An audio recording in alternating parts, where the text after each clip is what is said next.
કેતા ઊભા થઈએ, બે કેતા ઊંચે હાથ, ત્રણ કેતા તાળી પાડીએ, ચાર કેતા ચણા ખાઈએ, પાંચ કેતા પંજો ગણીએ,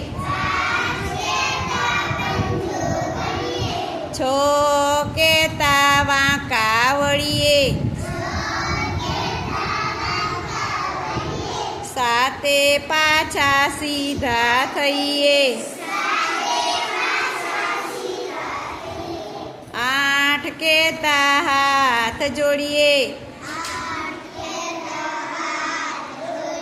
નવ કેતા નમન કરીએ, દસે પાછા બેસી જઈએ.